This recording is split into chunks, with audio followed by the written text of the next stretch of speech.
Welcome back, Dive Team. Today, we're diving into major maritime news that's making waves. Critical undersea cables cut in the Baltic Sea, the collapse of the historic Santa Cruz Wharf, and the upcoming salvage of the Bayesian superyacht. This is the first installment of the Monthly Maritime Brief. So let me know in the comments if you enjoy this series and you guys want to see more. First up, we're uncovering a story that goes beyond simple sabotage, possibly even into the realm of espionage. Now, the Eagle S, a tanker linked to Russia's shadow fleet, has been detained by Finnish authorities for allegedly damaging critical undersea cables in the Baltic Sea. But this ship wasn't just a tanker, it was equipped with advanced spy technology, making it a key player in a geopolitical chess game. Now let's dive into what we know. So the Eagle S is part of Russia's shadow fleet. It's a network of tankers designed to bypass sanctions and support Russia's war in Ukraine. These aging ships are often cloaked in secrecy with complex ownership structures and minimal regulatory oversight. But the Eagle S stands out because it wasn't just transporting oil, it was kitted out with sophisticated transmitting and receiving devices, turning it into what some are calling a spy ship. Here you can see that it was flagged under the Cook Islands. So this is more of a loophole where it's not tied to Russia directly, therefore it's able to continue carrying out operations,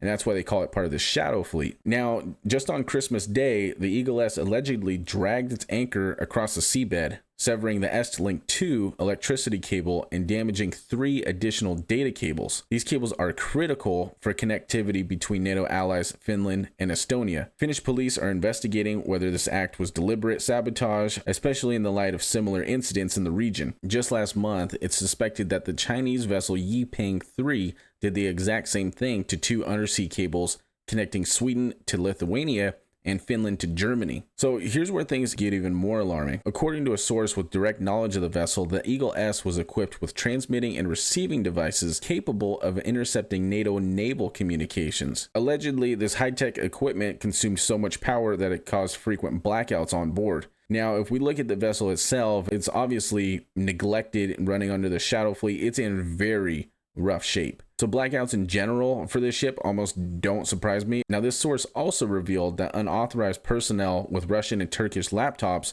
boarded the ship and offloaded data upon reaching Russia. Now, this isn't just an isolated incident. This follows similar sabotage attempts in the Baltic Sea, including the severing of fiber optic cables, the Nord Stream pipeline explosions in 2022. It underscores a broader hybrid warfare strategy that targets NATO's critical infrastructure. The Eagle S is clearly more than just a shadow fleet tanker. It just goes to show the lengths nations will go in this new era of hybrid warfare. From cutting undersea cables to intercepting communications, the tactics are evolving. So what do you guys think? Was this an isolated incident, just an accident, or was this part of a larger strategy? Let me know down in the comments, and if you're not part of the dive team yet, click that subscribe button and turn on the notification bell so you guys can stay tuned for more updates as the story unfolds. Next, we're looking at the dramatic collapse of the historic Santa Cruz Wharf, a 110-year-old structure that gave way during powerful storms. Now, this isn't just a story about high waves from a storm. It's more so a mix of environmental challenges, delayed maintenance, and tough decisions. And I've got some fascinating behind-the-scenes documents that I'll share in an upcoming deep dive. On December 23rd, a massive ocean swell, the largest in 30 years, combined with past storm damage, caused 150 feet of the pier to collapse. The destruction included a restaurant, bathroom, and even construction equipment, all plunging into the sea. Thankfully, all 3 workers who fell into the water escaped with minor injuries.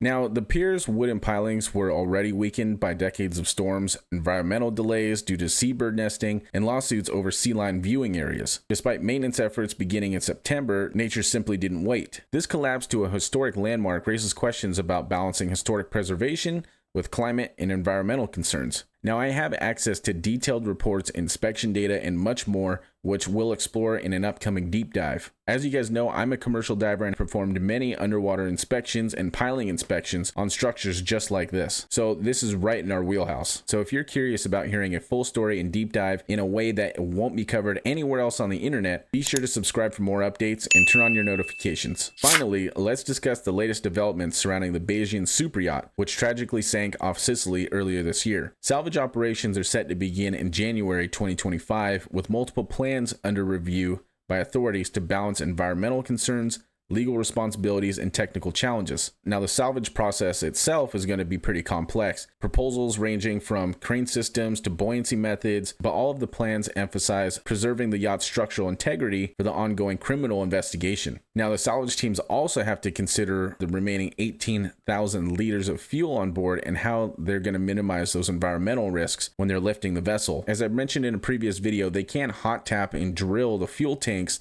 to release the fuel before salvaging it. It's also possible that they might send divers down to plug any vents or any holes in an attempt to contain any fuel that might leak out. Now, I would assume they're going to use a combination between lift bags and cranes. They're most likely going to have lift bags somewhere to help keep the vessel upright, and then run belly straps underneath the hull and then lift the entire vessel. Once the entire vessel is at the surface and the gunnel breaks the surface of the water, they'll then suck out the water and the boat will begin to refloat once again. They're going to tow that into port so they can finally begin their investigation and figure out how the Bayesian sunk. Now, I've previously dissected the tragedy in a dedicated video, and I'll be providing an in-depth update once the salvage is complete. There's so many factors at play here, so make sure to subscribe and stay tuned for that deep dive. Well, thank you for watching the first monthly maritime brief. If you enjoyed this video, let me know in the comments and share your thoughts on these stories. Now, don't forget, we'll also be hosting a live stream on New Year's Day. Now, I figured that was a good day because most of us have the day off anyways, so